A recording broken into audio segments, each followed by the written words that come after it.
Bonjour, Guy Maignan, je suis formateur pour la mention complémentaire sommellerie à l'école Ferrandi Paris. C'est un métier que j'exerce déjà depuis un certain nombre d'années. Mais après mes études faites en école hôtelière, je souhaitais donc, avant d'être formateur, d'avoir une solide expérience professionnelle. Ce qui fait que j'ai travaillé aussi bien en relais et châteaux que dans un 3 étoiles Michelin chez Roger Verger ou pour Paul Bocuse aux États-Unis. Voilà, le métier de sommelier est un métier donc, qui permet naturellement de se spécialiser dans la connaissance des vins, de connaître tous les vignobles français mais aussi étrangers, d'appréhender toutes les boissons que nous avons dans le bar.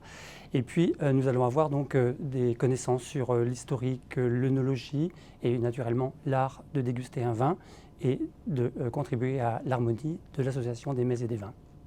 Être sommelier, cela consiste à s'enrichir sur la connaissance des vins en découvrant les différents vignobles français, les appellations, mais aussi les vignobles étrangers, avoir des connaissances sur toutes les autres boissons, celles du bar notamment. Nous allons aussi donc aborder tout ce qui va concerner l'historique, l'œnologie et naturellement l'art de déguster un vin et de pouvoir parfaire l'association de l'harmonie mets et vins. Alors comment se déroule cette formation ?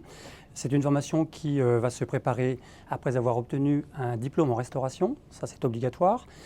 Vous aurez donc peut-être un CAP restaurant ou cuisine, un bac professionnel en restauration aussi, ou un BTS, une licence professionnelle, voire même bachelor. C'est une formation donc, qui dure 1 an avec un contrat d'apprentissage, puisque nous sommes une école de formation par alternance.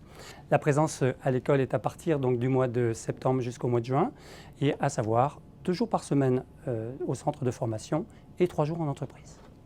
Alors il y a à la fois un enseignement théorique sur la notion de terroir, sur l'œnologie, la législation, la gestion naturellement. Et en pratique professionnelle, nous allons aborder naturellement le service des vins avec des carafages, des décantages, un service au restaurant.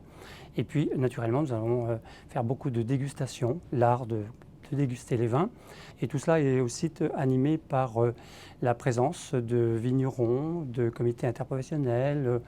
Et nous allons aussi donc en déplacement dans les vignobles faire la taille de la vigne. Le placement en entreprise se fera donc avec nos partenaires, qui peuvent être des palaces, des restaurants gastronomiques, mais vous pouvez aussi faire votre apprentissage dans un bar à vin, chez un caviste, tout simplement. Les perspectives d'embauche sont très nombreuses et variées. Vous pouvez naturellement devenir sommelier dans un palace, dans un restaurant gastronomique, dans un bar à vin, mais naturellement vous pouvez aussi aller vers des métiers tout à fait novateurs comme l'œnotourisme qui se développe de plus en plus. Vous pouvez aussi être les ambassadeurs des vins de France à l'étranger et ainsi représenter donc le savoir-faire à la française, tant reconnu. Chaque année, nous sommes fiers d'avoir 100% de réussite, d'avoir même 100% d'insertion professionnelle. Mais nous contribuons aussi en demandant à nos jeunes de participer à des concours. Meilleur jeune sommelier de France, meilleur apprenti de France. Chaque année, un grand sommelier nous fait l'honneur d'être parrain de classe, et notamment des anciens élèves. Rémi Cousin, chef sommelier au Gavroche à Londres. Nous avons aussi Nicolas Vialette, qui est meilleur ouvrier de France en sommellerie. Monsieur Forbrac, meilleur sommelier du monde. Et pour cette année, un de nos anciens élèves qui a un restaurant étoilé Michelin dans le Val d'Oise, Mathieu Desnaud. Alors même si lorsqu'on est jeune, on n'a pas encore forcément la passion des vins, c'est à nous de vous transmettre cette passion.